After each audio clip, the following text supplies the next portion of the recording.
Dive into the depths of the sea, witness the dangers and challenges that these brave divers faced and the tragic consequences that ensued. Be prepared for a heart-wrenching journey as cave divers explore the dark and mysterious world beneath the surface. From a tragic tale of two friends to the father and son who lost their lives in the Eagle's Nest Sink underwater cave. Here is the incredible footage of the most gruesome cave diving accidents. Tragic tale of two friends.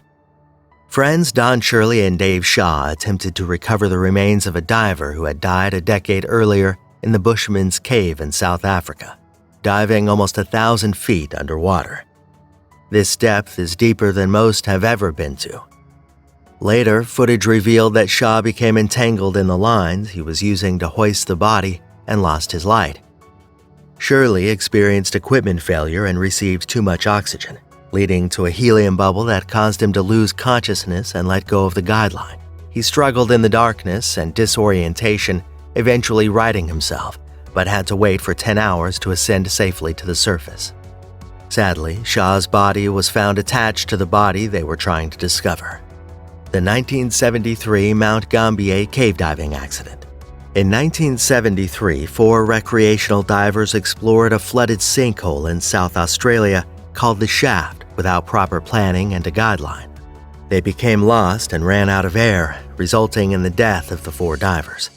This tragic incident led to restrictions on cave diving in Australia and the formation of the Cave Divers Association of Australia as a reminder of the importance of proper planning and safety precautions.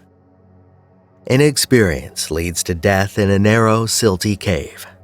It's important to always be aware of your own limitations and capabilities when diving, as the activity can be challenging.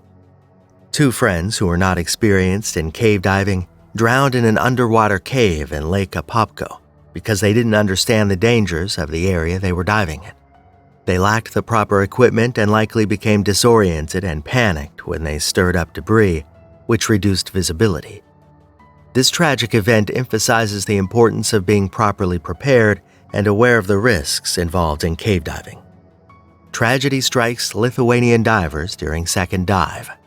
In 2011, a group of Lithuania divers sought to investigate a newly found missile silo in Latvia as a means of gaining historical knowledge and seeing something extraordinary. The initial dive went smoothly, and they enjoyed it so much that they returned for a second dive. Unfortunately, this second excursion resulted in the death of one of the divers. Disobeying instructions caused an avoidable diving death. While diving in the Blue Hole, experienced diver Shane Thompson lost his life due to an unfortunate and preventable accident. He and another experienced diver, Mike Young, were exploring the cave system together. They agreed that Young would continue exploring while Thompson would stay in a safer area outside the cave. However, Thompson disregarded the plan and entered the area. Something went wrong, and he began to panic and ultimately drowned. Father and son lose their lives in Eagle's Nest Sink underwater caves. A father and his 15-year-old son from Florida received new scuba diving equipment as a Christmas gift and decided to test it out at the Eagle's Nest Sink underwater caves in Weeki Wachee, Florida. Although the father was an experienced diver, neither he nor his son were experienced with cave diving. Despite this, they ventured into the cave on Christmas morning, and their bodies were found later that evening. This tragic incident adds to the 6 previous deaths that have occurred in this cave system. So there you have it. I hope you enjoyed watching this video. If you did, give it a thumbs up and subscribe to the channel, and set your notifications so you don't miss any upcoming videos. See you in the next video. Until then, take care, and thanks for watching.